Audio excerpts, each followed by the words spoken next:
जिसने भगवान का साक्षात्कार कर लिया फिर उसका दोबारा जन्म नहीं होता। भगवान का साक्षात्कार नहीं होता तो दो कारण होते हैं। एक तो ये कि जैसे हम भजन तो कर रहे हैं पर अमुक भोग की चाह है।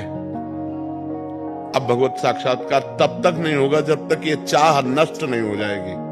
अगर कोई और चाह है वो भगवत प्राप्ति नहीं होने देगी। अब हमारा शरीर छूट गया और वो चाह रही तो अब हमारे को स्वर्गलोक ले जाया जाएगा और वहां वो चाह पूरी कराई जाएगी जो मृत्यु लोक में थी। क्योंकि भजनानंदी रहे ना तो स्वर्गलोक में बहुतायत उस चाह की कर दी जाएगी। अब उसके भोगने के बाद चूंकि सब माया में है तो एक दिन तो अरुचि होगी ही।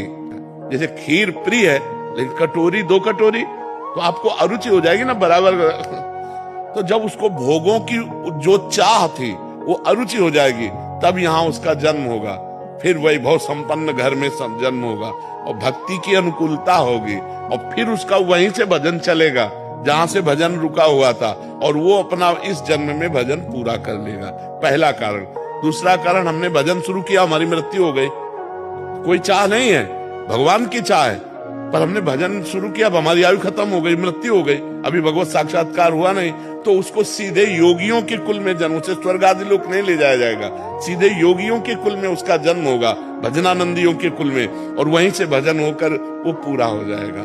तो आना जाना तब तक जब तक भगवत साक्षात्कार नहीं। तो भगवान का जो भक्त है वो जब भजन करके भगवत स्वरूप हो जाता है तो भगवान के नित्य धाम को प्राप्त होता है जहां से आना जाना नहीं होता।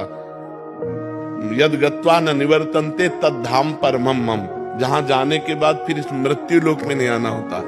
समझ गया?